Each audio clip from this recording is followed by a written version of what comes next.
Okay, at this time, I'd like to thank everybody for coming out to join us at our council meeting this evening. So I'd like to ask for a moment of silence, followed by the rise for the Pledge of Allegiance. Pledge of Allegiance. I pledge allegiance to the flag of the United States of America and to the republic for which it stands, one nation, under God, indivisible, with liberty and justice for all.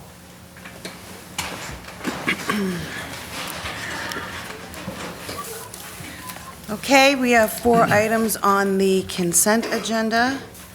If anyone has any comments or questions or would like to consider them separately, please. I'd like to make a motion that we vote on them in mass.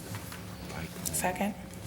Councilman Armington? Yes. Councilwoman Davis? Yes. Councilwoman Yes. Deeb? Councilman Iannacone? Yes. Councilman Silva? Yes. And Council President Foster? Yes. Motion carries. Moving on to our public hearing, are there any members of the public wishing to be heard before council on this evening? If so, please come before us and keep your comments under 5 minutes, one at a time. So we'll start with the young men that are walking before us. You have to step to the microphone, state your name and your address for the record, please. My name is Matthew Sinchi. And I am David Sinchi. We are from Troop 173, and we have come here to finish and for Eagle Merit Badge. And we thank you for today, allowing us to give us the opportunity to be able to finish this requirement and fulfill Eagle. And hopefully we can help you later on in this situation. Yeah. So.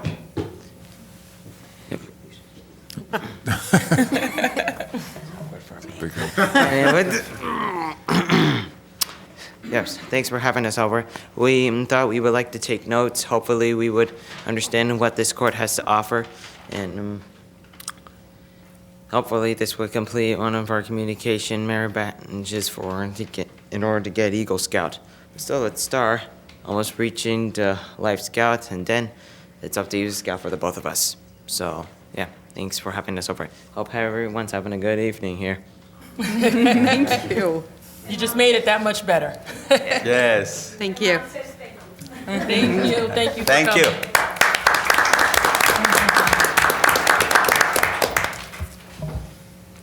Any other members of the public wishing to be heard? Gentlemen all the way to the back.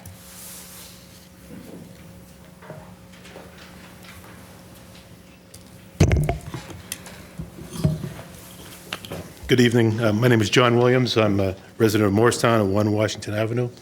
First of all, I'd like to thank the council, the administration for all the great work they do for the town. We really appreciate it. So I heard the recording of the last council meeting where there was discussion of the rent control ordinance and possible changes to it. So I have my comments to be very brief. I just have actually a couple of recommendations for the possible changes. So this is a what's called a rent registration form that's defined in the rent control ordinance. I've been a resident here for 18 years, and this is the first year I've seen it. I actually had to go to the town to find it because I discovered the existence of it by reading the ordinance several times. And it's a very important document because it protects everybody. It protects the tenants, it protects the landlords. It's a worksheet basically for making sure that rent charged on the rent control is the right amount. And it's required to be sent to the town, and the town approves it, and then there's no question about what it is. So there's 2 recommendations I'd like to make. One is to, if there's a change to the ordinance, that these should be given to the residents every year when they come out. As I said, we have a gentleman here, Neil. Where's Neil? Neil has been a resident 52 years, and he's never seen one of these. So I think it's very important that these be made available to the tenants. Second recommendation is, I guess these are required to be filled out, but there's a loophole. And so where a landlord does not have to fill this out, they can give up their right to a rent increase. And why would they? But they can not fill this out and give up their right to a rent increase. But the problem is that leaves open all kinds. There's all kinds of unintended consequences for that. I really can't get into that today, maybe sometime in the future. I am involved with some litigation, so I really can't talk about it. But those are my two recommendations regarding any potential changes to the rent control ordinance. Any questions? Great, thanks so much. Thank you. Thank you. Sure, come before us.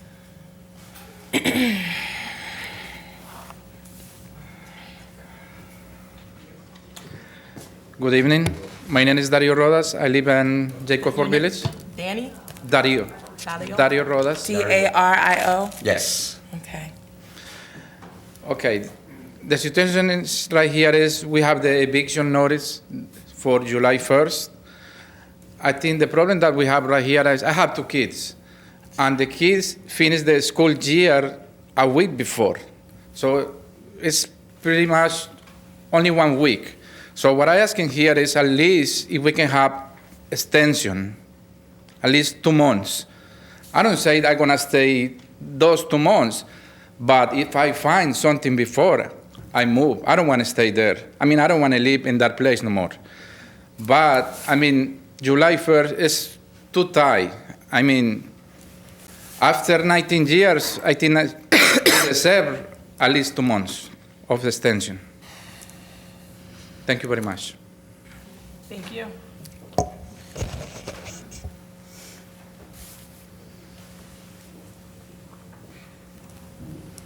Good evening. My name is Bernadette Dennis. I reside at Jacob Ford Village as well.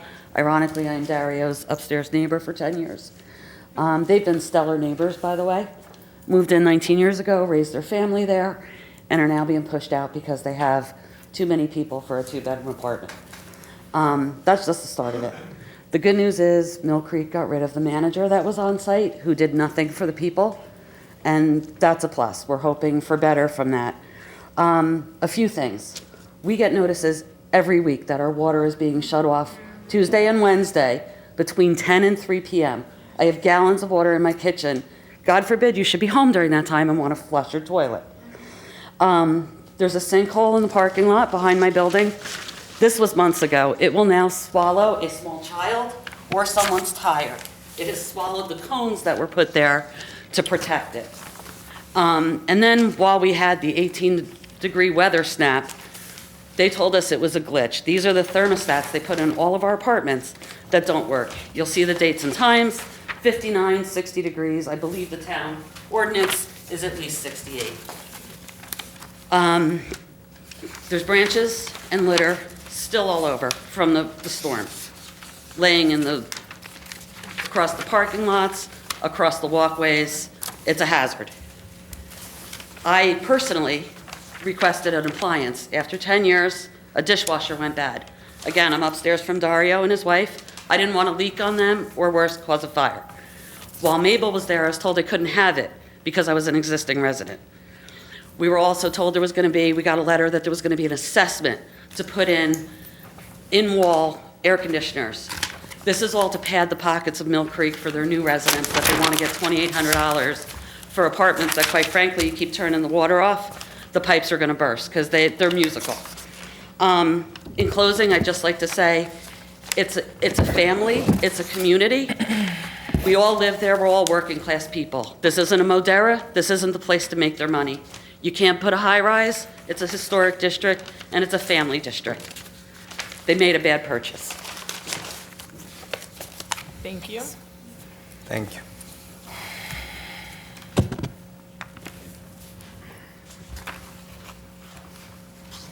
I'd prefer to stay anonymous for my name, but I have been living at Jacob Ford since 2013. I just want to... Just 1 second.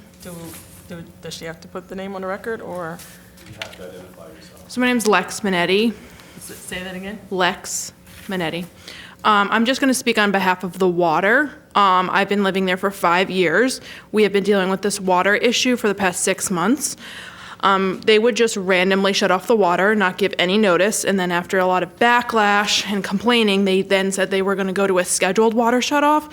My partner worked at home at the time, and he would be stranded with no water. I then got concerned for our more elderly residents and for those living at home with small children, and asked Mabel at the time, hey, how is this going to be communicated to those who aren't on email? Because they weren't giving any type of phone call or anything like that. She said, don't worry about it, it's not your problem. Again, that woman is gone now, so we can't get that mad. She then said that they do post it on the laundry rooms. They sometimes do not update the postings, and now they have gone from against the schedule to now just, oh, it's an emergency, we have to shut the water off. So you have people who are, again, I work full-time, this isn't affecting me, but those of us, the seniors in the community, the disabled, people with small children have no water during the day because for whatever reason they're shutting the water off. Now, when I'm a resident and I'm asking, why are you doing this? What about these at-risk populations? And I'm getting from Mill Creek, don't worry about it. What kind of people are holding the deed on this place that they clearly don't care about our most at-risk populations? That angers me. So, thank you for your time. Thank you. Any other members of the public wishing to be heard? Sure.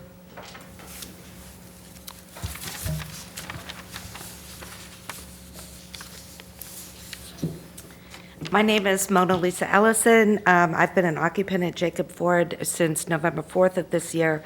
I too am involved in some litigation over evictions, so I'm limited in what I can say here tonight.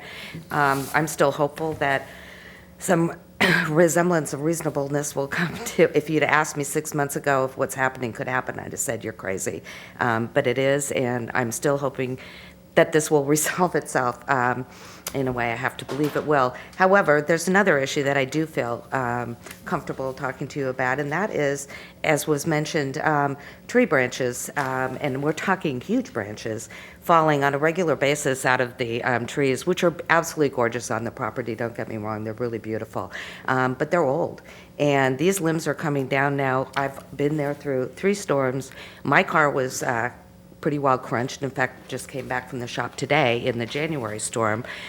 We've had the people across the way woke up after one storm with half of a tree down in front of their front door that they had to climb around.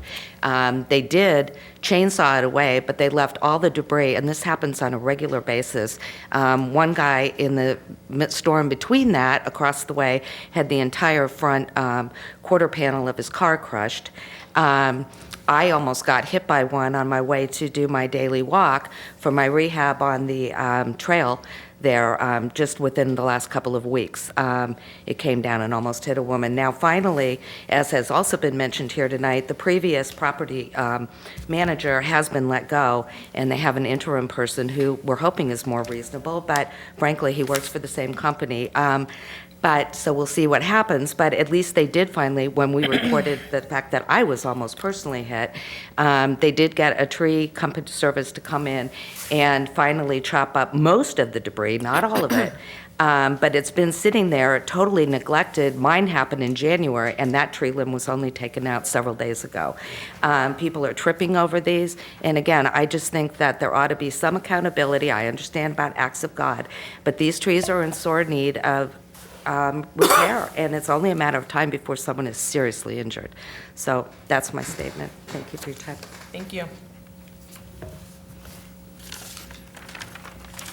Oh, yes, you come before us.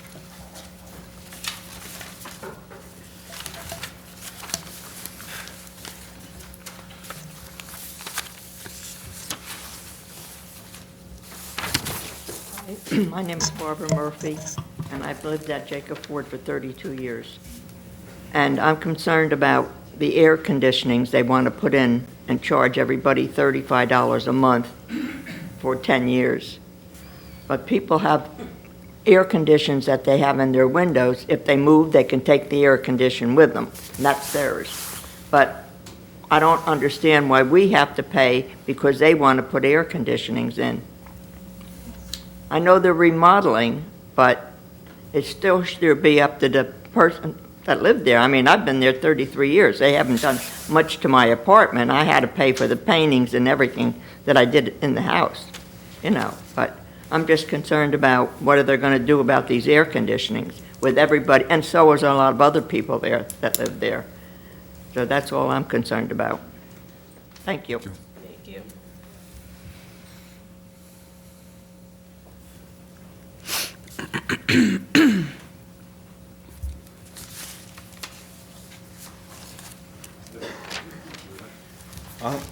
My name is Kevin Waldron. I've lived at Jacob Ford Village for over 10 years now. I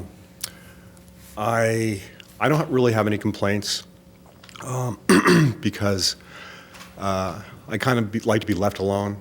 I really don't want the management in my apartment if it's unnecessary. Even though I need a new kitchen, even though I need a new bathroom, they've offered to paint it. The people that I've interacted with from the time it was Jacob Ford Village was purchased by Home Properties, then Mill Creek, AKA Alistair. All the employees that I've interacted with over the course of over 10 years have always been really good people. No problems, okay? So, this is the problem I have right now. There are a lot of people that I've met over the course of my residency there. And some of those people have to leave. And the reason they have to leave is because when they started renting there, maybe they got like a one-bedroom apartment and they had 3 occupants. So I know that there was an inspection done, I think within the last 6 or 7 months.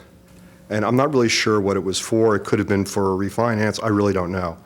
So these really, really good friends of mine, and they're not the only people affected, okay? They've been there longer than me. They've probably been there for 15 plus years, maybe approximately, okay? They've raised a daughter. She's, graduated from Morristown High. They have another younger daughter who's about 10 years old. And they were told because they only have a one-bedroom apartment that they can't remain there. So, of course, they were grandfathered in because they've got, with rent control. So they have a unit that's probably costing them over just, maybe like $1,000 plus, maybe $1,200. So they offered them a 2-bedroom apartment, but it's over $2,000. So they have to leave. And they have no place to go. And I don't know if they cut a deal, I don't know if they signed something, but they have to be out for, I think, by July. And that's just one example. There's a lot of people like that. So all of a sudden, all these people that I knew, they're just gone. You see people moving out. And to me, I get it. I'm a former landlord. I bought and sold a lot of property in Morristown way back. So I understand how it all works. But to me, it's just wrong. Maybe the law, and maybe they're doing right for themselves, under the law, and they have the right to do that. But to me, they're just kind of tearing, families apart. And that's really it. As far as the repairs and all that stuff, I really don't care. I've got a son who's going to be in high school. I just want to ride this out for another 4 years. Okay, after that, I'm good. But that's really the point that I wanted to bring up.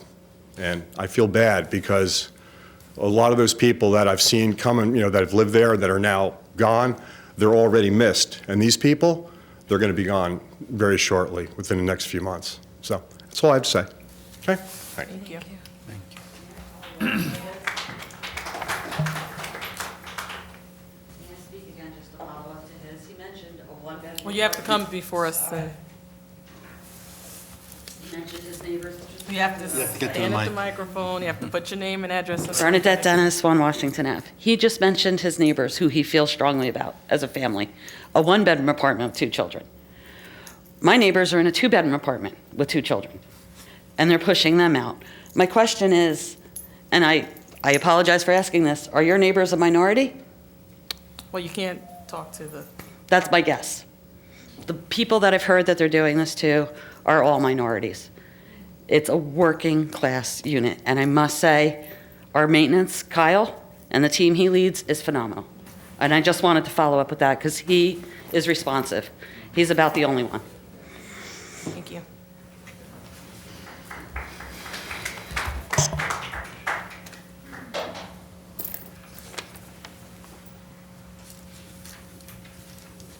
Christine Zekel, 1 Washington Avenue in Morristown. I've been a resident at Jacob Ford, still call it that, for 9 years. I have 2 daughters, which are out of the home, but I have a son still in school, in high school. I love the environment, live there, my neighbors, we're very close. If there's been a storm, an emergency, we come together, we check on one another. But I've been through Jacob Ford, when it was just Jacob Ford, then through Home Properties, and now Alistair. And I've seen management as well as maintenance go through many changes. And I want to follow the maintenance now. I tell Kyle, who's the supervisor, he is phenomenal. I never have a problem with maintenance. If there's an emergency, if I need to make a call, I've had discussions with them. If I had any issues, I can come to them directly, but when it came to management, I've always had to set something up and talk to them directly. I come with my notepad, I come with my notes. Recently, I had to have a meeting with Mabel because my lease needed to be renewed. I requested to see the new lease for the new year. She stated at the time I couldn't see it. It had to be emailed. I had to accept it first. And I said, no, we've always received our written lease for review. And I wanted to see the details, requested. And I do everything through email, so it's all documented. And finally, I followed up and I said, I'm not having a response. It had to be somebody that was covering. They said, wait a minute, what's going on? So in turn, I had sat down, scheduled an appointment with Mabel, and of course she's not here any longer. But I literally sat with her with all my conditions, what was going on for the new year. I needed repair work, some things were going. And mind you, we had to have a 2-day meeting because she was trying to deal with tenants paying rent coming in and other issues. I said, you know what, I truly understand. We scheduled it for the next day. Finished. And then Kyle followed up, got things done. But the one thing I told her, I said, for me not to see my new lease and to understand it, and to see, I'm not going to sign in the document. I had to literally go in and go through every little thing. And the one thing that, the air conditioning, I said, I don't think it's fair because I don't have the in-wall air conditioners. I have the window. And I said, I'm on a limited budget. Right now, my rent has, of course, increased once more for the new year. But I said, once that's installed, how am I supposed to pay? When do you figure on us ending the payments on these air conditioning? I already have ACs in my home. I don't have to worry about those payments. I worry about the electricity bill when it comes to be warm. She said, that's just, and I said, I just totally disagree with that. I feel like if I already have an AC unit, my apartment is, well-to-do, everything's up to date. I don't need that at this time. I can't afford it. Every month you're gonna pull almost $55 extra attached to my rent. And I said, for how long? She said, for the 10-year of you're there. And I said, that's ridiculous. So I'm paying, how expensive is it for this, And I said, I'm already worrying about the summer months, so when it gets warm and that electricity bill, now I got to worry about the AC unit. So I totally disagree with that. I said, if you want to make upgrades, it's up to you, but that should be the management responsibility. That should not come out of our pockets. And also with the late fee, the fee is phenomenal. I mean, it's up to $250, I think. And I said, how do you come up with a fee that much? I mean, I've been there when it was maybe $30-some, and it would go up to $79, But to increase it to that much, and what if you literally are in a situation where you can't pay your rent by that 5th of the month? And she says, well, if you don't pay, I'm going by what her words were at the time. So if you don't pay it by that 5th, then the fee goes up. How do you afford that? And like I see my neighbors, I see, not everyone I see here every day, but we see each other, we know each other. I mean, I just see residents, we remember each other when our kids were at the bus stop when they were little, and I always compliment where I live. It's a nice environment, it's a safe environment. Like I said, our neighbors come together, we always say hello. I know I sound really nervous speaking on the microphone, but I had to speak because I care about where I live. I have children, I have grandchildren that come over. And another issue about the debris is, I said, it used to be nice, they don't want anyone playing in the yards. I understand that. But it's just sometimes when it's nice out, you just want to sit out there. And the kids just, blow bubbles. I said, I can't even have my grandsons play outside because there's nails, there's glass, there's things in the grass because they're doing construction or there's doing, And I said, and I see debris maybe outside, and I said, it shouldn't be us to pick it up, and I understand that. But I said, it's just, you want it to look nice. You want it to embrace it. I mean, I think like when it snows, it's, it's the prettiest sight to look where I live, because I live right by the church, and it's like I said, it's a nice environment, but it's just the aspect of like what's going on, and to find out all this is happening and to be notified, like we really had no idea when it was changing management what was going on. There was no communication to the tenants. There was no ideas like what is, until my neighbors, I missed the first meeting and I was very disappointed because I just looked at the flyer and I just thought it was from the complex itself and I disregarded it. And then once I talked to my neighbors, I was like, what's going on, So I was like, okay, let me keep. And it's us neighbors coming together and talking to one another and saying, oh, you have this issue, you have that issue, or coming together and speaking. And I hate for these families to go through, I had no idea. I'm not going through the eviction process, but still I feel for them. These are my friends, my neighbors, family, And I don't, it's sad because we are a community there. I feel like we are very strong there, and to come together like this, I feel like it's definitely necessary. And just to end it. Okay. No, I know, just the water shut off. That's like ridiculous. It really is. I mean, I understand the renovating, but there's been times you've been home, taking a shower, doing dishes, using the bathroom, and it's not scheduled. You're like, what's going on? And you have kids coming home from school, and you're wondering, they're going to be able to use the bathroom or turn on the faucet, and it's not on a scheduled time as they state. So that's it. Thank you. So, are there any other members wishing to be heard?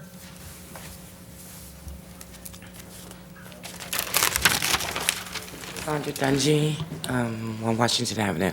Can you spell your last name, please? Dungee. I really don't have much new to say. I'm going to echo what they said about this. I've never paid my rent late, but a $250 late fee for rent is, for me, almost a third of my rent, so that's insane. The water shutdown is, I want to tell you, I meant to bring my iPad, it's in the car. I would say there are about 25 emails since November telling me days that they're going to shut my water down. I work too, but I work from home. So I would say, okay, don't work from home on when, I have to, I'm paying rent here, but I got to schedule when I can't be there because of the inconvenience of not having any water.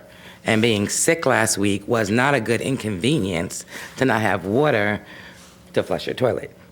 So I'm an annoying person. I would actually physically go to the office and say, I need water, just because I don't think I should have to purchase water on a weekly basis because they shut it off. So that's a huge complaint.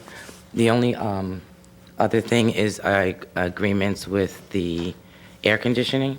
I don't think we should be charged for air conditioning. They're not upgrading anything else in my apartment. I'm not asking for a new air conditioner. As the lady stated already, I already have 3 air conditioners in my apartment. So why should I now pay a new fee for an air conditioner? That's unfair to me. And I forgot to say, I've been there for almost 20 years, come June. And I don't think that's right. My only new thing is they say every time we ask about parking is that the town will not allow parking spaces. Right now, there's not a problem with parking because they have 10 or more apartments empty, so we can find a parking space, which is annoying because I get they're doing upgrades, but they've been doing these same upgrades since November. You could have built a new facility in the time they were still upgrading an apartment, which was already upgraded. So the noise level on a daily basis when you're trying to work from home is utterly ridiculous. Saturday morning at 7 o'clock, they're in the house doing stuff. For me, it doesn't, didn't wake me up, but it's annoying to hear clunk, clunk, clunk, clunk, clunk all day long. So, I mean, they need to control the length of time. It's not properly being managed. So again, back to the parking spaces, when we ask for parking spaces, they say the town will not allow them to put new parking spaces in. And there's not enough parking, especially in the winter when you cannot park on Washington Avenue because of the snow. That's it. Thank you. Thank you. Okay, if there are no other, wow. Hello. Hi, I'm Rich Murphy from Mill Creek. I will take the bullet. I'm not on a day-to-day basis involved with Alistair. Some of the folks up here know that I'm a partner with Mill Creek that has been involved with the other projects on Speedwell. I'm here to listen. I don't have any good answers for you tonight, but I took some notes. A couple of points I would like to make, and in no particular order of importance. With regard to the parking, there has been an application that we just submitted to the planning board to try to increase parking. Not going to solve all of our problems, but that is going to be part of the process that will be before, not this board, but the town planning board in the coming months. So we accept that there are some things that have to happen out there. With regard to the evictions, that seems to be the big issue. I know this sounds like I'm punting, but we're enforcing the law. We've been having discussions with the municipality since probably last November. And we're in a no-win situation here, because either we enforce the law or we're a slumlord that allows overcrowding. So we've been trying to work with the municipality to give everybody time to find a new place. I don't mean to punt this over to you, but in theory, you could just change your ordinance. And a lot of these issues would go away. I don't think it's that simple. I accept that it's not. I know it's not that simple. But the unfortunate thing is, when we purchased this property, there were some overcrowding issues that we had to deal with. They create safety issues. I don't have a good solution for that right now, but we've been working with the administration and some of the members of council to try to address that. Some of the other issues that I heard tonight, I'll be very upfront with you, I haven't heard before. With regard to the water turnoff, look, I know that you're making faces at me. I'm not involved with this project on a day-to-day basis. I've made notes. We'll try to figure it out. Some of the other issues, we hear you with regard to the assessment. We've heard it. We're trying to work through that also. The main reason for me getting up here tonight was to say, you didn't come out here just to blow off smoke. At least somebody was here to listen. I'm not saying that all the answers that I get to you or we get to you in the coming months are going to make you real happy in every instance, but at least we took notes and we'll try to address it. Thank you. Thank you. Thank you. If there are no more comments from public at this time, I will close the public hearing. Questions or comments from council? I'd like to go first. Jacob Forbes actually is in the first ward, and Rich, thank you for coming out, because it's really great that you did come, you did listen, and I do believe that a lot of what I'll call the maintenance issues and construction issues, we've got a brand new, what's your title? Code enforcement. Code enforcement, whatever. What's his title? Director of Code Enforcement. Director of Code The new Enforcement. guy. That I think a lot of these issues we can start working through. However, I gotta go on the record, because I'm gonna ask something of the council tonight. All right, the fact is that it's not gonna resolve itself, and it's the issue of rent control. And it's the issue of vacancy decontrol. And it's an issue of the incentives that are built into a vacancy decontrol ordinance that puts people at risk of losing the quiet enjoyment of their homes. Now, first off, on the square footage, I'm somewhat going to punt on that, because I do know that administration is coming up with an ordinance, and Jillian can talk a little bit more about it later, okay, which is going to start to address the square footage issue, which will give us the necessary relief, I believe, for the families that are being affected by the enforcement of the square footage requirement. The second issue, which really goes to the whole issue of the assessments of the and other issues concerning your tenancy. One of the groups that we have in town is we have what they call a rent leveling committee or rent leveling board, which actually I don't think has full membership on it at this point. But I think two things have to be done with the rent leveling board. The first thing I think that needs to be done is that we need to staff it up, and that's the job of the people right here. We've got to solicit applications for the rent leveling committee, and I think we've got to get membership onto that rent leveling committee. The second thing is we have to look at the definition of what that rent leveling committee does, because when I read through the ordinance, one of the things, it's very clear that it has in its jurisdiction the power to review rent leveling ordinances, what's the proper rent for a unit, because it is true, John, you're supposed to get that notice every year. I lived in a rent control apartment for 13 years in this town, and I always got that I got that once a year myself. That being said, I do think that this rent leveling committee really has to be broadened its scope to be addressing all the issues of tenancies. Let's face it, Morristown is not a town of single-family homes anymore. It's not a town. We have more and more people living in multi-dwellings. More importantly, we don't have condominiums anymore. It used to be that a lot of the units being built in town were condominiums. Now, because of investor incentives, the majority of the units are now rentals. I think we have to look at the definition of that rent leveling committee and actually broaden it so it becomes a committee that can be effective as a source for people to bring issues concerning their tenancies. It's almost like a tenancy board. You see it in other cities, okay? But we have enough rental units in town now where this tenancy board may be more appropriate, along with the rent leveling responsibility, but address other tenancy issues. And the third thing that I want to bring up is I would like to propose to the council that we create a subcommittee that takes another fresh look at the rent leveling ordinances here in town. Affordability is a big issue in Morristown. It's a big issue in Morristown. We've done a great job in stepping up, and I have to commend the mayor, and I have to commend administration, and at the planning board, we've done a great job in stepping up for low and moderate income housing, okay? I think we're going to start doing the right thing with public housing. I think we're getting on course to do the right thing with public housing.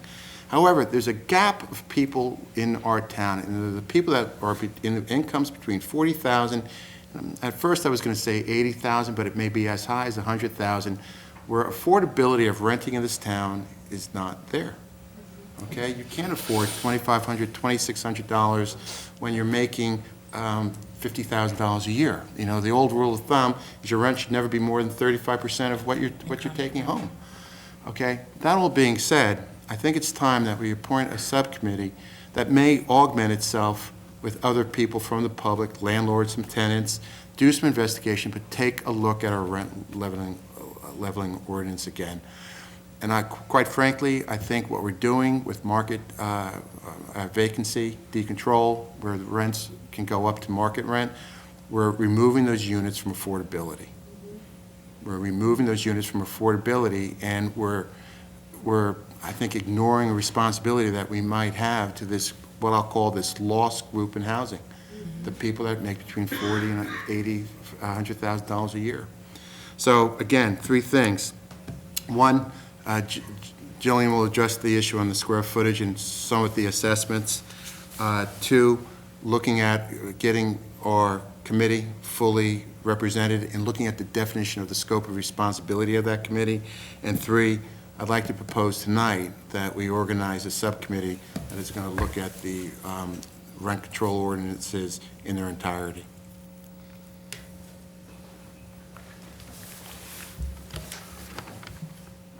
Any other comments? I have a couple comments. Someone talked about noise being wakened at Saturday morning at 7 a.m. Due to construction. Doesn't the noise ordinance address that? So I guess my response, and I forget the woman who spoke about that, if you are being awakened on a Saturday morning, you should call the police and tell them, if I'm understanding the proper procedure. For 9 a.m.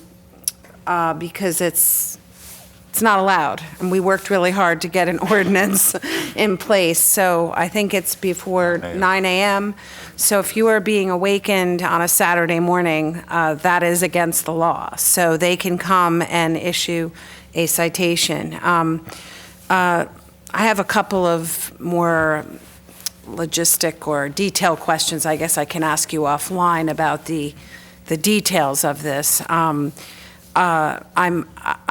don't want to take extra time now, but I just have questions. If this is private property, which I'm assuming this is, so aren't they, the tree maintenance problems, don't those have to get resolved by they have to have a maintenance company, I would assume, that has to clean up that debris, and if there's glass or anything that's a danger, I would, so, but it's not regulated because it's private property, I would assume, right? It would be regulated as far as our property maintenance code applies.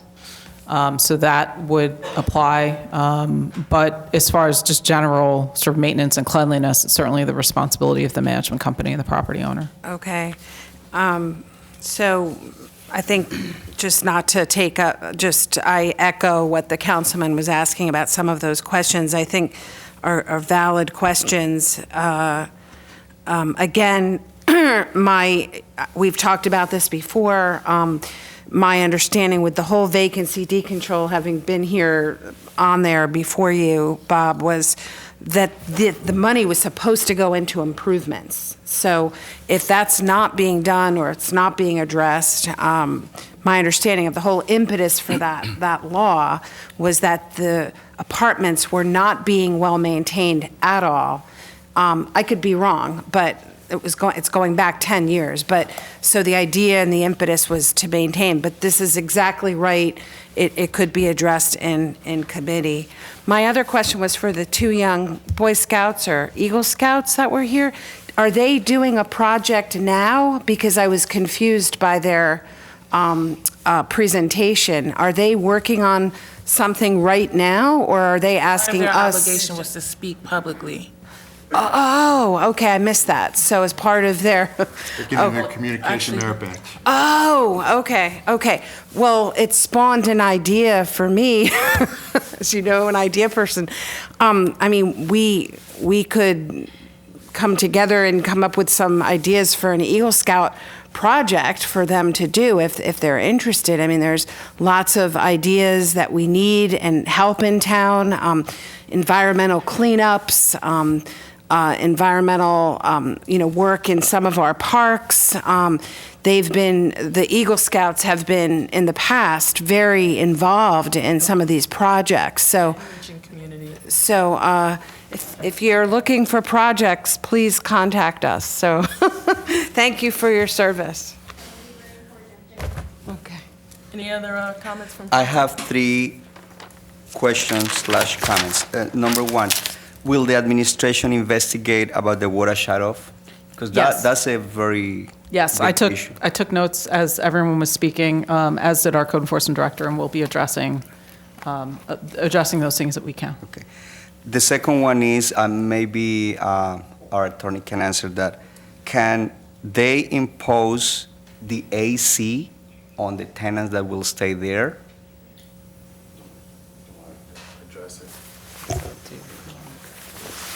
Okay. So what they're talking about is an application that was made, or partially made and discussed with our rent leveling office, to install in-wall air conditioners in each of the units. And the original proposal was to add an assessment to the rent of $35 per month per unit to cover the cost of the AC. Our rent leveling laws allow for assessments for certain types of improvements like this one, but there's a process that has to commence. There has to be a formal application, there has to be a set of inspections done, and then once the application is complete, there's a communication back to the residents, a formal communication back to the residents. They have an opportunity to object, and then it can, if there's an objection, then it would go before the rent leveling board. At this point, the formal application is not complete, which is why there hasn't been any further information disseminated to the community. We have also, the administration's been in conversation with the property owner regarding their concept and ways to maybe approach it in a different way to try to address the concerns of the residents, particularly those seniors and others who are limited fixed income, for which $35 is a substantial amount. So we will continue to work with them, on this concept, and at this point, their application is not final. In this whole thing of the Jacob Ford, there are many, many issues. One of the issues is people that they will leave the place, but they feel that it's a short notice, especially if they have children in school, and children finishing school at the end of June, and they have to leave in July. Mm-hmm. So what will be your recommendation for them? Well, there's a couple things I would recommend in those instances. First, I would certainly encourage residents to speak directly to the management company to see if there's something they can work out directly with them. Short of that, I would also recommend that they speak to our property maintenance department. If there is an instance where a temporary hardship waiver would make sense, then that's something that can be requested from our department in order to provide relief from enforcement of the occupancy standard, which is what's driving the eviction notices.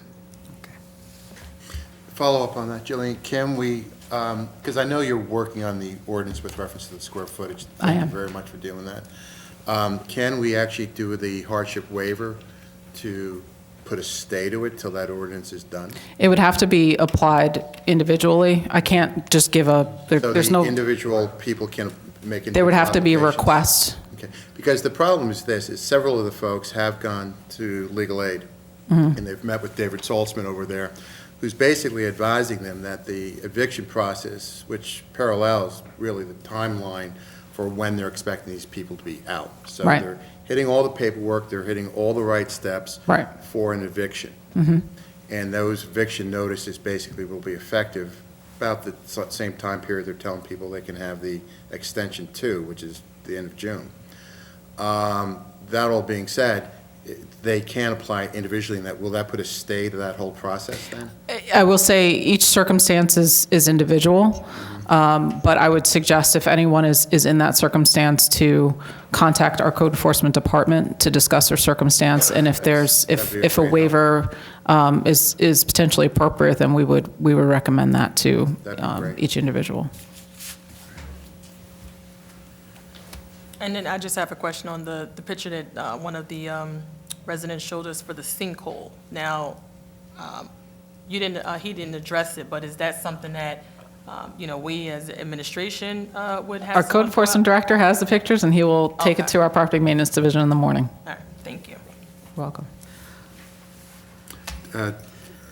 Council President, can I make a request then that we actually form a subcommittee, and I'd like to put it to vote actually tonight, that we actually put together a subcommittee to actually review the rent leveling ordinances and also look at the scope and of responsibilities of the rent leveling board.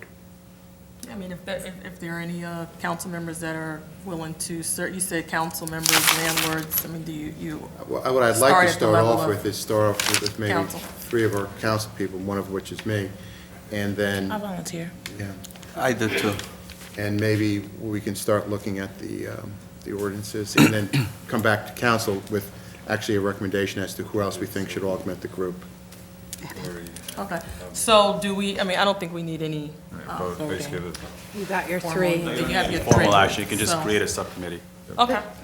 On another note that was brought up with sinkholes, do we have a sinkhole policy or anything in our town? Or, I know that sounds crazy, but there's 2 sinkholes. There's lots of,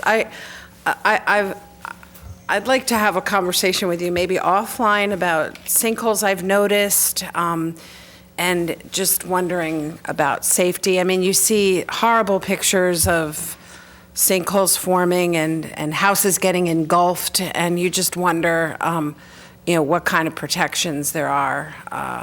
I would welcome that conversation after Okay. the meeting. Okay, thanks. You're welcome. All right, if there are no other comments from council, is there anything else administration would like to add to the platform or to the forum for the residents here at Jacob Ford, other than you're working on? I will just conclude by saying we are finalizing a proposed ordinance amendment that I expect to hopefully finalize and have before the council at the next meeting. Unfortunately, with the absence of our attorney last week, we weren't able to complete it before this council meeting, so we'll have it at the next one. He deserves time off. He takes No, time he doesn't. all the time. Came back with a tan, and we've been freezing. Well, I'd just like to thank the residents for coming out, taking the time to express your issues and concerns, and I'm thankful that the administration, is working diligently to try to assist, and I'm sure that the subcommittee will do a good job trying to come up with, some changes that can be implemented to enhance, some of the legislation of the rent leveling board. So thank you, and thank you, Rich, for coming out to listen and let the residents know that you also care about their concerns. So that's much appreciated. Margot, how many positions are open on the rent leveling board? There are 3 regular memberships. One is a tenant, 2 are one is homeowner, and then there's also an alternate. 4 total. But there's openings currently? Yes. So we should also put some kind of announcement out that we're soliciting applications for the rent leveling Is board. Wayne still, I think Wayne is He's here tonight, on, too. I think he's one of the members. Yeah, I've But been talking he's with the him. the rent leveling. He's like the guy, he's like the For administrator. us, Head of rent administration, leveling. right. Okay. Okay, moving on to mayor's proclamations and presentations. The mayor is not here tonight as he is at the Freeland-Heisen Middle School for the, was it safety or security? It's the high school Oh, high school. safety forum. Safety Forum. So at this time, I will be reading the proclamations on the mayor's behalf. So first proclamation, we have National Get Yourself Tested Month, April 2018, presented to Katie, how do you pronounce the last name? Wertheimer. That's right. Public Affairs Coordinator, Planned Parenthood of Northern, Central, and South New Jersey, Action Fund of New Jersey. So you can come before me, and I'll just read the proclamation into the record.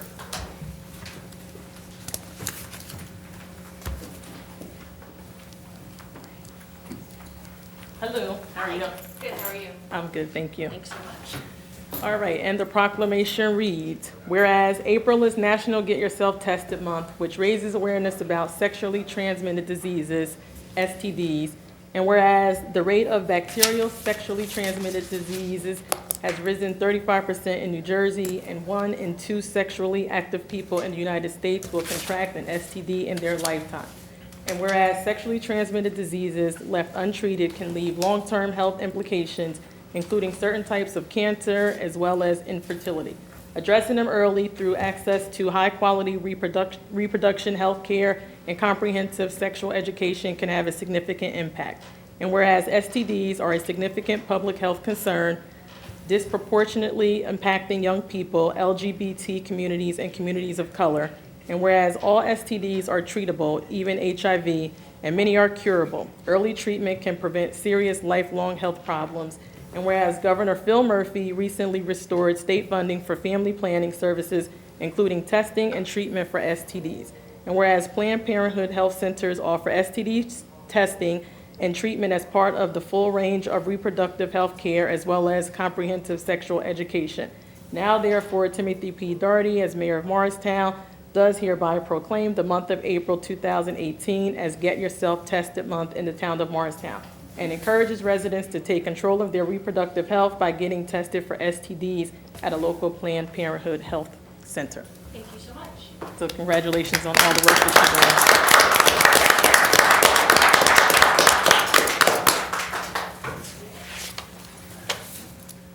Next, we have the proclamation for Arbor Day. Is there anyone here from Arbor Day proclamation? Shade Tree. Oh, Shade Tree Commission, I'm sorry. For Arbor Day. Shade tree. Got it right then. Shade tree. How are you? How are you? Thank you.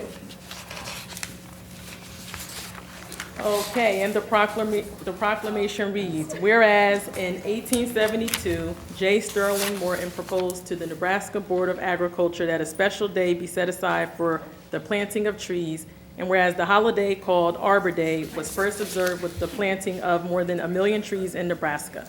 And whereas Arbor Day is now observed throughout the nation and the world, and whereas trees can reproduce the erosions of our precious topsoil by wind and water, lower our heating and cooling costs, moderate the temperature, clean the air, produce oxygen, and provide wildlife habitats.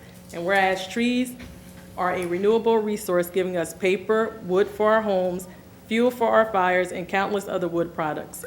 And whereas trees, wherever they are planted, are a source of joy and spiritual renewal. Now, therefore, Timothy P. Doherty, as mayor of town of Morristown, hereby proclaims April 28th as Arbor Day in the town of Morristown and urges all citizens to celebrate Arbor Day, support efforts to protect the trees and woodlands, and to plant and care for trees to promote the well-being of this and future generations. Congratulations.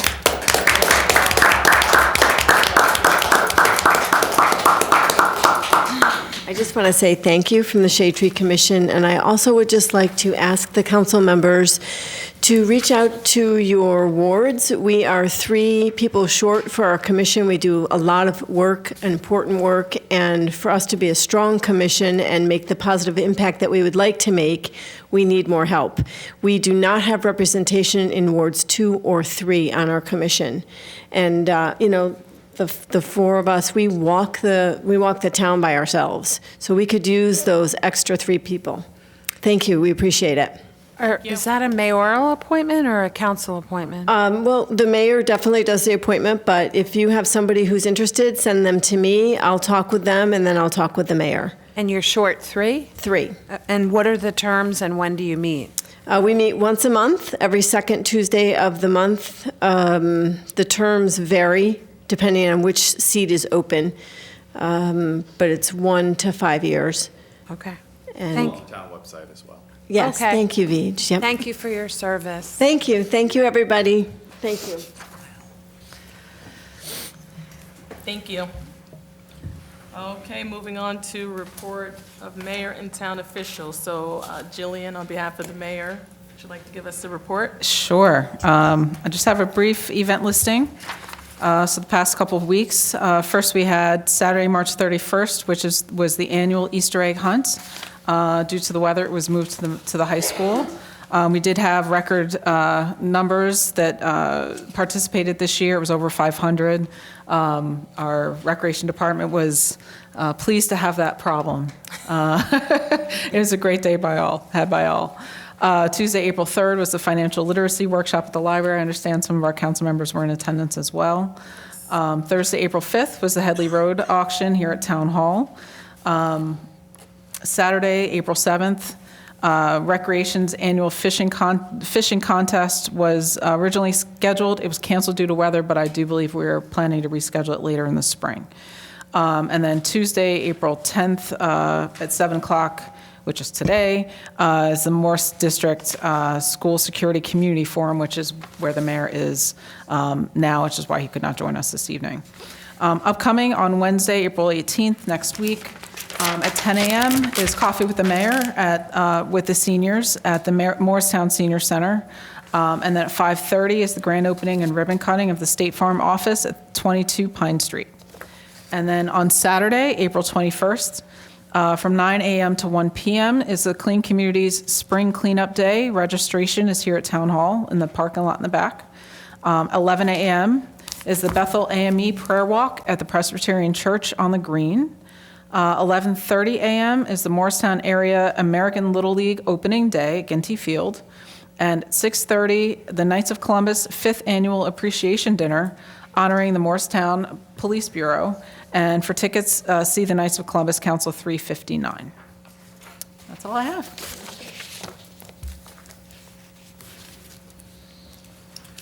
Okay, moving on to council liaison reports.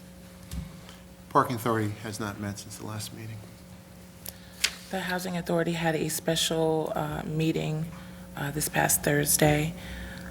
It was private mostly. There was just one ordinance that they had to vote on, but they are successfully finished with the interview process for the new executive director, and they've narrowed the field down to 2 qualified candidates and expect to be making a decision before the end of this month. Great. Planning Board has a private meeting a special meeting on Monday, which is 4 hours from 6 p.m. to 10 p.m. Looking forward to that. What's the purpose? It's his vision restaurant application on It's private. on Bank Street. On where? On Bank Street. That's the name, his vision? It's Is that private or a continuation of the hearing? It's a continuation of the hearing, but they're having a special meeting because of the. But it's open to the public? Yes. When is it? 6 p.m. on Monday to 10 p.m. It's been going on since last April. Long time. Have fun. That's interesting. All right, anybody have any council members have calendar of events they wish to share, public and council? Okay, moving on to regular business. Okay, we have one ordinance for introduction this evening. It's ordinance number O-7-2018, ordinance providing for certain capital improvements at the Morristown Municipal Airport by the town of Morristown and the county of Morris, state of New Jersey, and appropriating $229,000 thereof to finance part of the cost thereof. I'll make a motion to introduce. Second. Okay. Councilman Armington? Yes. Councilwoman Davis? Yes. Councilwoman Deeb? Yes. Councilman Iannacone? Yes. Councilman Silva? Yes. And Council President Foster? Yes. Okay, ordinance O-7-2018 has been introduced properly and will be considered for adoption during a public hearing scheduled for April 24th, 2018 at 8 p.m. We have no ordinance for adoption this evening. We do have a resolution that's being carried over from discussion in executive session, and that is resolution number R-79-18, resolution authorizing execution of contract of sale with Michael Cucci for 38 Headley Road, Morristown, New Jersey. Can I have a motion to add it to the agenda? Second. Okay. Councilman Armington? Yes. Councilwoman Davis? Yes. Councilwoman Deeb? Yes. Councilman Iannacone? Yes. Councilman Silva? Yes. Council President Foster? Yes. Motion carries. We have 3 resolutions on the agenda, resolution number 77, 78, and 79-2018. Council President, would you like them to consider them en masse this evening? Yes. I'd like to pull 77. Okay. Just for formality, could we pull 79, please? Okay. No longer in mass. Sorry. Sorry. No. Make a motion make a to write 78 in mass. just killed it for me, Bob, and that just killed it, but it's okay. Sorry, So Council do we just start with 77 then, or? Okay. Have a motion for 77-2018. I'll make a motion. Second. Okay. A question, the contract, it's authorizing a contract for outside services. Is it for the full management of the pool, Burnham and Caldwell? Yes, It is for full management? yes. The only thing it doesn't cover is the chemicals, which are managed by the pool staff during the day. And then the bathroom facilities will still be maintained by The our staffing DPW is still staff. done by the town? Yes, yes. So This is just the pool maintenance. It's for the maintenance of the, so it's the physical maintenance of the pool? Yes, That's what exactly. they meant by maintenance, just the physical maintenance of the pool itself? Yes. Gotcha. Precisely. Okay, that was my question, but I have a comment Sure. that isn't related to this resolution. Should I bring it up now? Yes. Okay. Last year, when we were talking about the pools, Hillary and I actually had raised the issue of whether or not we should be considering the fees associated with the pools. Yes. And the comment that we made a suggestion that families that qualified for free lunch in the schools, that we basically open up membership so kids can go to the pool, get swim lessons, what have you. Is there any more discussion on that? Because again, the concept is that, every kid should swim in the summer. I think none of us are going to disagree with that. And if you're already on subsidized lunch program, which means you're meeting some level of the poverty level, you're not going to have the funds to join the pool. I know some of the issues that people might have is that, are the children going to be unaccompanied, da-da-da-da. Same thing they say about all of us as parents. You know what I mean? You drop your kid off at the pool, I've done it, okay? But the same rules would apply, so I don't think that's the issue. It's really an issue of the cost of certain families not having access to the pool. The challenge that I've run into, and I haven't come up with a good solution, is how to verify someone's qualification. That's why I The thought school about the school district lunch has, program. right, but that's information that they have that's not necessarily public. share it. And I can't really verify that easily. And, without, You could verify just through pay, like stubs, or, obviously, if someone is dealing with a situation like that, they are likely getting an hourly wage, we're assuming, you know what I'm saying? So And then- based on the money that they earn, we can, So then the town, though, would have to regulate the low income or the subsidized income amount, and then somebody would have to monitor it. mm-hmm. And so you're probably looking at extra. That's somewhat of a substantial undertaking. Certainly, listen, nothing's impossible. It's a question about whether the benefit outweighs the level of effort and cost in order to accomplish that. To try to manage verifying income, and then you could consider something like, I know there are some programs who, they need lower costs, or people who make little money, and they verify just through a Medicaid card. Chances are, if you're not making that much money, you're getting like New Jersey Family Care, and the Medicaid card says, hey, I don't make that much money. Mm-hmm. That's, a clear way, and that doesn't make you have to go, diving I in wouldn't anybody's. want somebody looking at people's tax returns and stuff like that, because that's Right, really what would be required to But the verify Medicaid income. card is a clear indication that they're below the poverty level.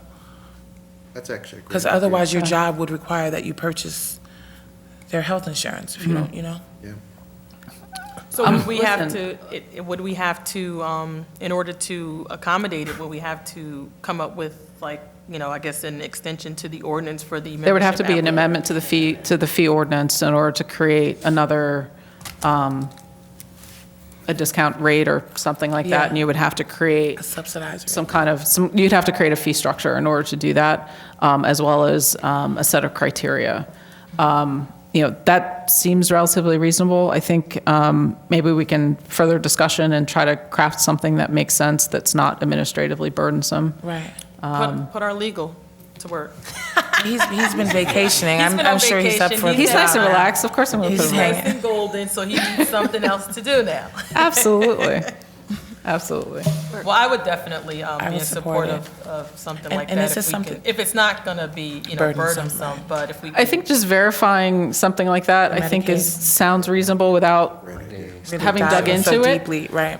State insurance. Yeah, but if it's something that's simple, then yeah, I think we can come up with something like that. I just am not comfortable with I understand. Right. the other That's what I was saying. more You probably invasive. require a lot of you getting into people's personal. And listen, incomes and- residents are really funny about stuff. I mean, even just If you want a proving free residency membership for a or residential parking permit, as Margot knows, is like pulling teeth for some people.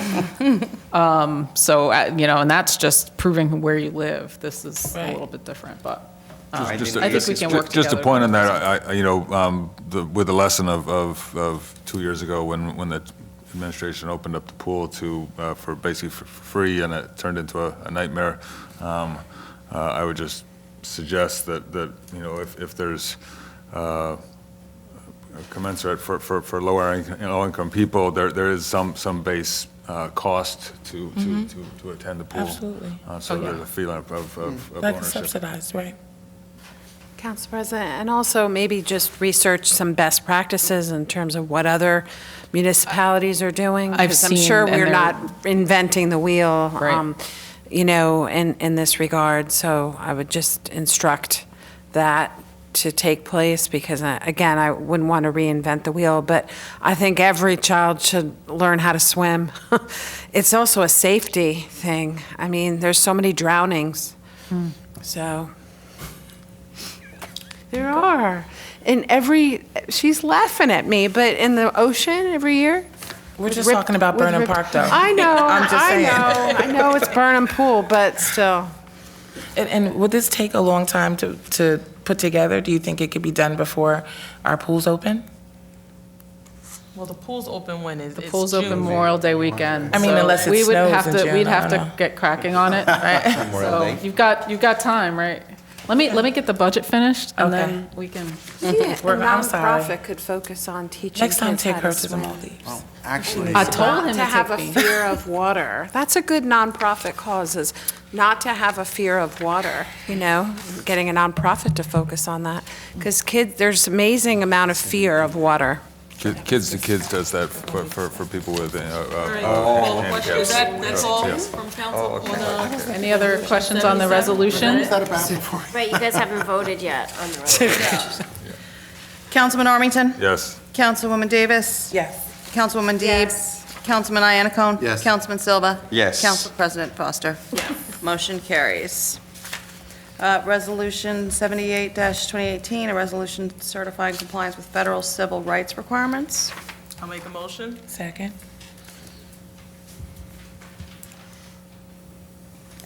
Discussion. There was none on 78, I'm sorry. Councilman Armington? Yes. Councilwoman Davis? Yes. Councilwoman Deeb? Yes. Councilman Iannacone? Yes. Councilman Silva? Yes. And Council President Foster? Yes. Motion carries. Okay, and then, again, 7918, resolution authorizing execution of contract of sale with Michael Cucci for 38 Headley Road, Morristown, New Jersey. Motion? Second. Discussion? Yeah, I just want to thank the administration publicly for organizing this effort, and also recognize the efforts of the mayor and the administration and this council body for going ahead with this. And thank you for all the information that you shared and for all the information that you organized. So just that I understand, so this is a contract before us to approve, and then once this contract is approved by the council, then it will be exercised, and the house will be purchased? Yes. At this price? Yes. Okay, so this is just the formality of closing the sale? This is approving the town entering into a contract of sale based on the terms of the bid. And so it would take place immediately? Well, we would execute the contract, and then there would be a closing, similar to any other real estate transaction. All right. Call the question. Councilman Armington? Yes. Councilwoman Davis? Yes. Councilwoman Deeb? Yes. Councilman Iannacone? Yes. Councilman Silva? Yes. Council President Foster? Yes. Motion carries.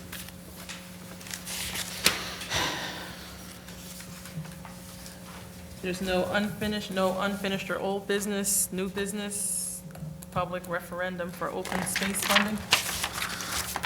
So the reason I bring this up, in the open space preservation, open space and recreation plan, which is adopted by the Environmental Commission, I'm not sure if it was adopted by the council in 2011, there was a recommendation to basically put forth a public question of open space tax or open space trust fund to the voters to develop a dedicated open space trust fund. The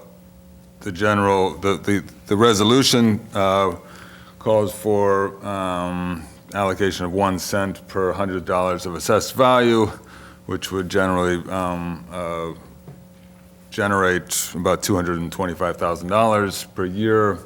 And according to the resolution, half of that would need to be dedicated towards the acquisition of open space recreation areas or saved for some future acquisition, and the other half could be used towards development and maintenance of existing open space recreation areas.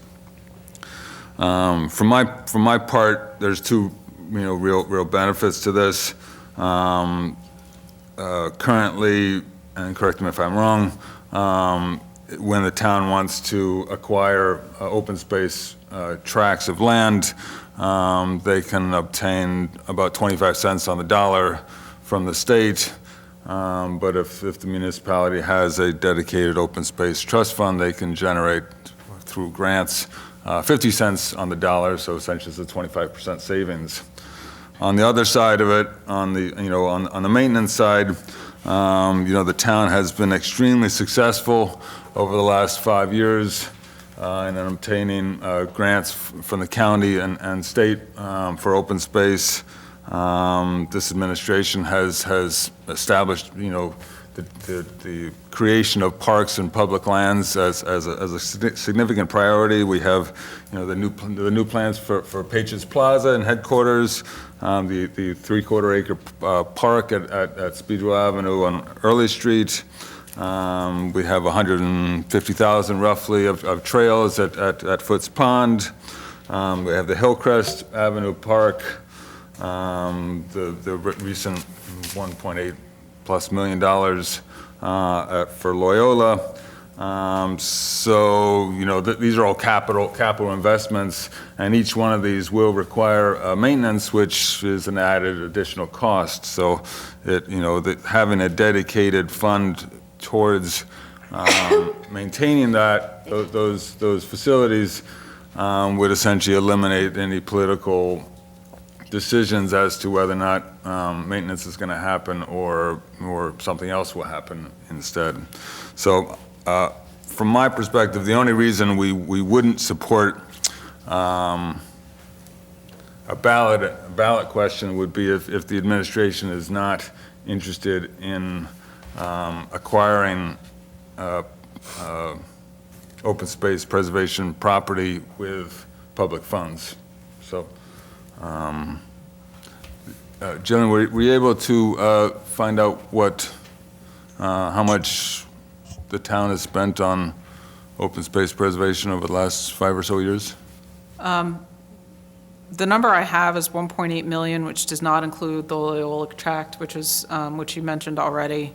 It's 1.6 in 2013, and another 200 in 2015. That was between the Early Street Community Garden and open space on Quarry Road.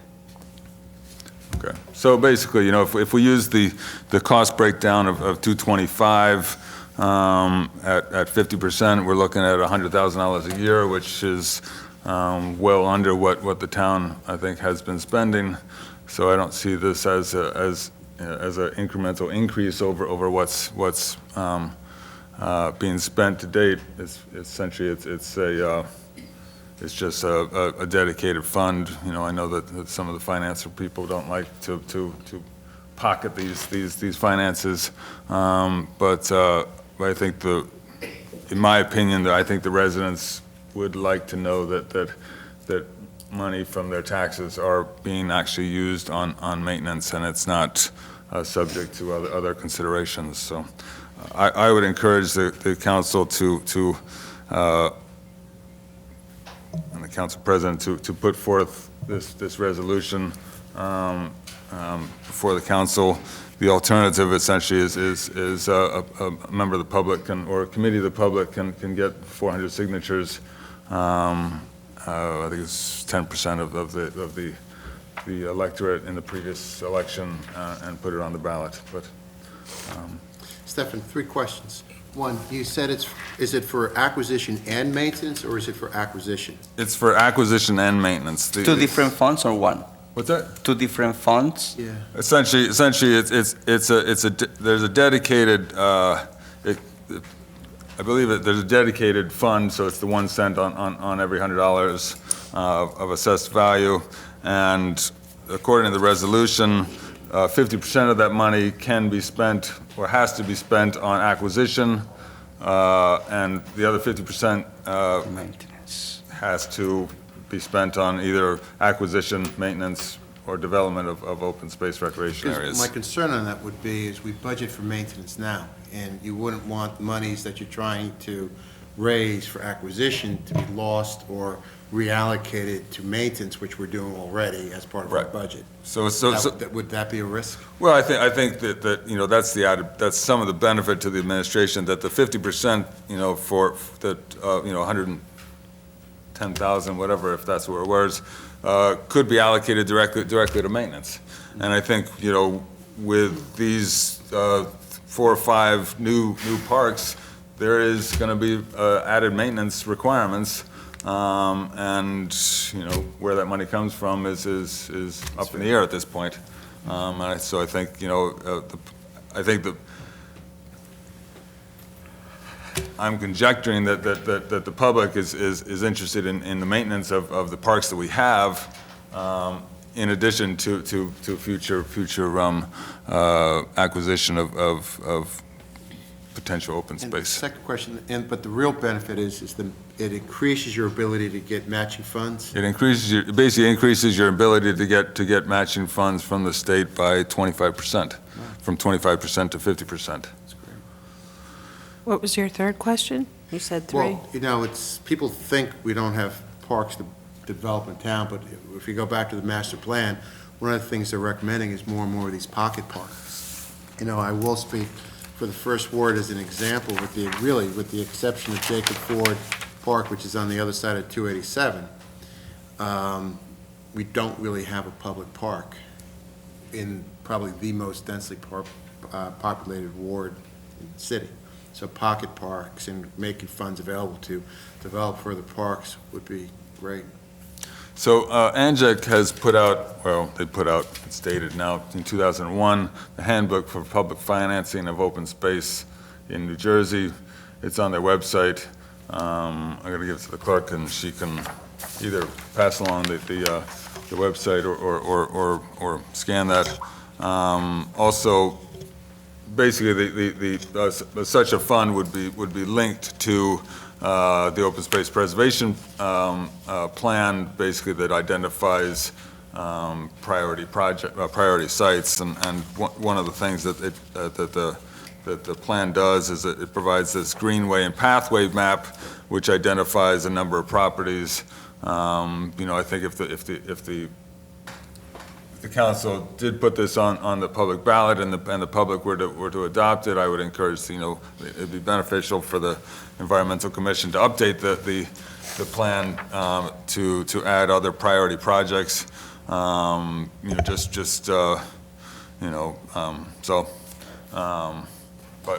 So what do we need tonight, a resolution putting it on our agenda for next week? Well, I would like to note that the resolution that was put forth in the Open Space Preservation Trust Fund is from 2011, 2010. I think if the council is interested in moving forward in this, I would like to get the resolution to the Department of Law to see if and the administration to see if they can just. Yeah, I'm not you kept talking about the resolution, and I kept Oh. looking through my Yeah, materials. I to see didn't, what I'm missing here. I'll give it to you. It's It basically. was on vacation. Yeah. But certainly, if I can, I'll take a look at it, and we can research the issue on if there are any updated resolutions, and we Okay. can come back and report to the council at the next meeting.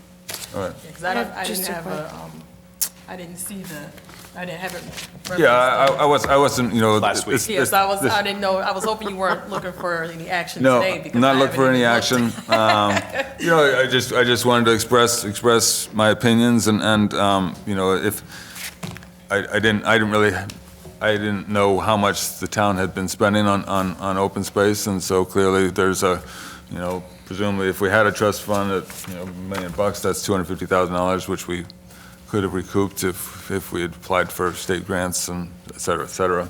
So, there's Who a, is who's doing the maintenance on the open space parks? Is it DPW or is it?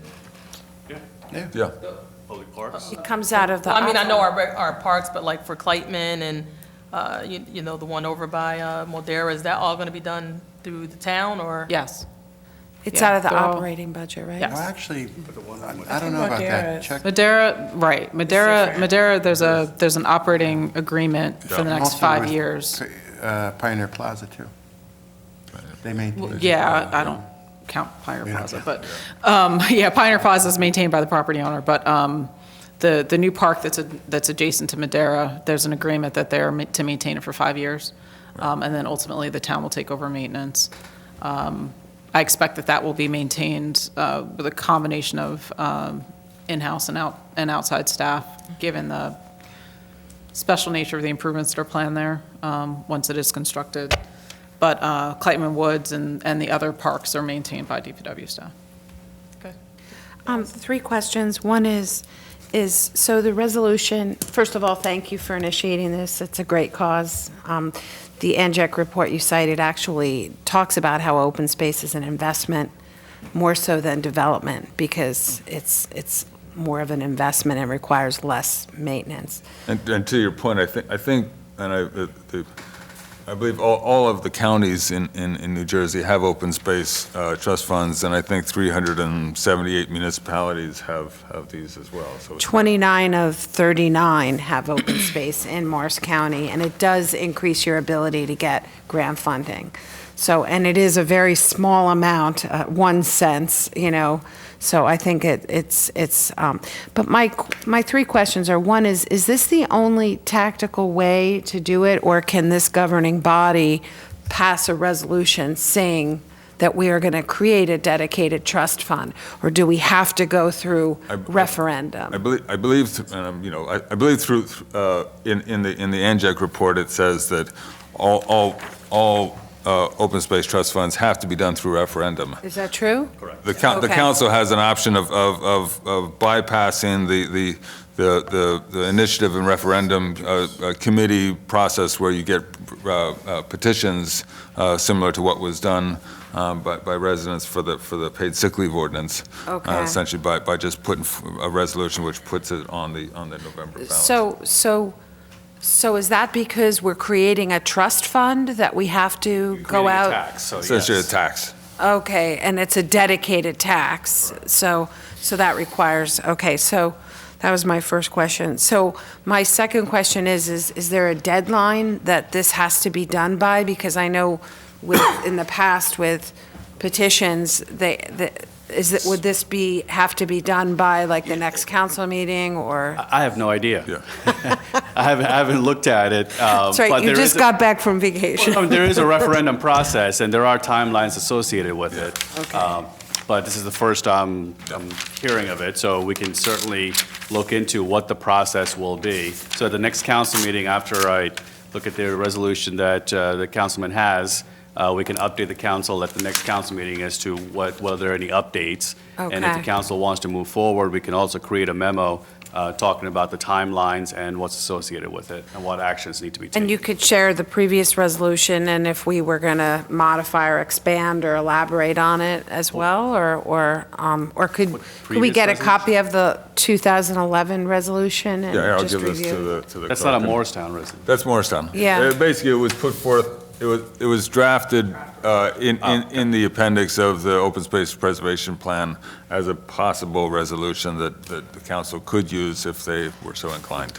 And then my last question is, would it be possible when you do this work, sorry to give you this work, due diligence, of the 29 out of the 39 municipalities in Morris County, could we find out what the tax is and how much? And thank you. Hopefully there's a chart somewhere.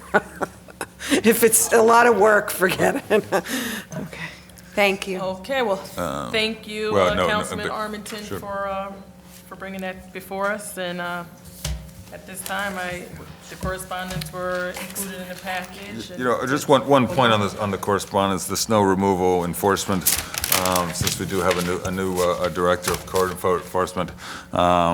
Thanks,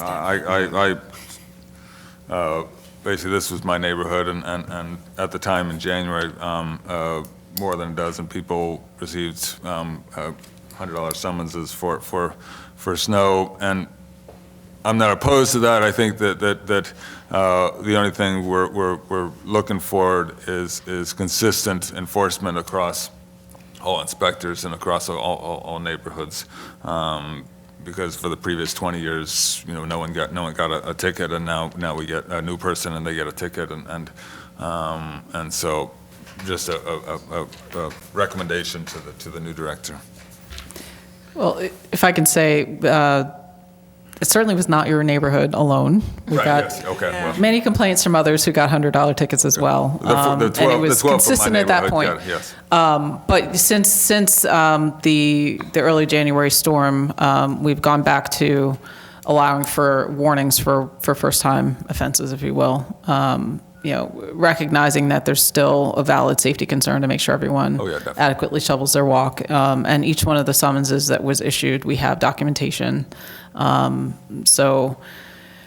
I do believe many of those people did come to court and were able to come to some settlement for a reduced fine. You know, even for those who received them. And actually, Ms. Weisserman,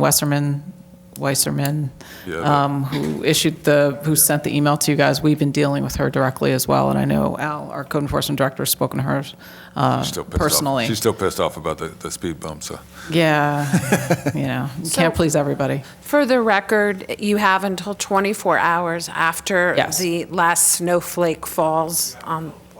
It's 12 hours. 12 hours until after the snowflake falls. Right, after the end of the storm. We typically do give 24 hours. Okay. Yeah, I was going to say, how do you know exactly like when it stops? Because sometimes the wind and. Right. Okay. All right, motion to adjourn. Second. Pass an ordinance that All in favor? Opposed? You can't find a kid to shovel anymore. This lady in particular said, well, I told my daughter to do it and she didn't do it and whatever. It's a good idea. Hey, but you know what?